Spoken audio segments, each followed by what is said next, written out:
दोस्तों, जैसा कि आप भी जानते हैं कि बिहार में सर्वे का काम चल रहा है। भूमि सर्वेक्षण का काम तेजी से चल रहा है और बिहार के लगभग 45,000 गांव में सर्वे का काम काफ़ी तेजी के साथ आगे बढ़ रहा है। लेकिन इसी बीच लोगों के मन में सवाल है कि सर्वे में वंशावली और शपथ पत्र की ज़रूरत है या नहीं। सबसे बड़ा सवाल है, क्योंकि वंशावली के माध्यम से ही किसी भी व्यक्ति के ज़मीन का बंटवारा होगा। किसी व्यक्ति के ज़मीन को डिवाइड करके उनके जो पूर्वज थे उनके नाम से उनके नाम पर आएगा। तो ये सवाल काफ़ी इम्पोर्टेंट सवाल है। तो आज के इस वीडियो के माध्यम से हम आपको डिटेल्स में बताएंगे कि आखिर वंशावली या शपथ पत्र की ज़रूरत है या नहीं, क्योंकि जो बंदोबस्त पदाधिकारी है उनके माध्यम से ये तमाम सूचनाएँ जारी की गई है। बिहार में इन दिनों भू सर्वेक्षण का काम चल रहा है, जो कि आप भी जानते हैं। राज्य के लगभग 45,000 गांव में विशेष भूमि सर्वेक्षण का काम जारी है। सर्वे में खतियान, लगान रसीद, जमीन रजिस्ट्री दस्तावेज के साथ वंशावली देना अनिवार्य है। वंशावली को लेकर के लोगों के बीच भारी कन्फ्यूजन की स्थिति बनी है। भूमि बंदोबस्त पदाधिकारी ने इसे साफ कर दिया। कहा गया कि सर्वे कार्य को लेकर रैयतों को वंशावली के लिए किसी कर्मचारी के हस्ताक्षर या शपथ पत्र की ज़रूरत नहीं है। जैसा कि लोगों को कई ऐसे लोग हैं जिनको थोड़ा सा भी लिंक है और पता उनको है कि जैसे कि कुछ पदाधिकारी से मिलते हैं तो वो लोगों को काफ़ी कुछ अनाप शनाप बातें कहते हैं और लोगों को दौड़ाने का काम करते हैं। तो हम आपको डिटेल्स में बता दें कि वंशावली की कोई ज़रूरत भी नहीं है, और अगर आप वंशावली बनाते भी है तो उसमें किसी कर्मचारी के हस्ताक्षर की या शपथ पत्र की कोई ज़रूरत नहीं है। प्रमाण पत्र या शपथ पत्र की जगह रैयतों को फॉर्म 3 को जो है उसमें अपने वंशावली का खुद जिक्र करना है। इसका सत्यापन बंदोबस्त कार्य में लगे कर्मचारी खुद करेंगे।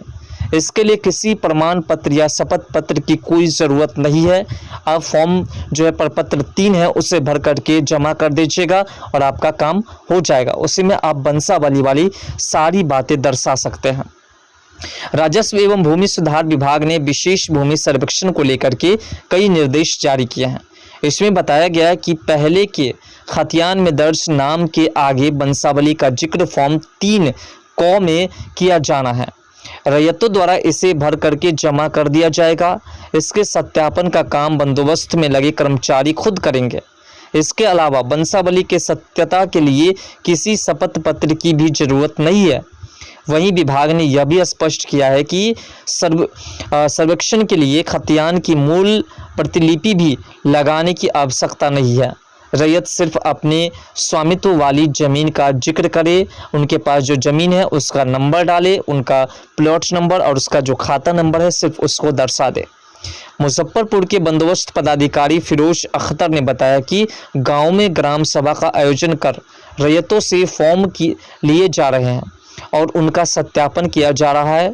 यहाँ यह भी उल्लेखनीय है कि जमीन के संबंधित राजस्व रसीद की अद्यतन प्रति न रहने के बावजूद सर्वेक्षण में रैयतों का नाम शामिल किया जाएगा और रसीद के बिना उनकी ज़मीन या मिल्कियत खारिज नहीं होगी। ऐसा कुछ भी नहीं है। अगर आप इन सभी को इन जितने भी प्रतिलिपि है उन्हें आप देते हैं और आपका काम आसानी से हो जाएगा।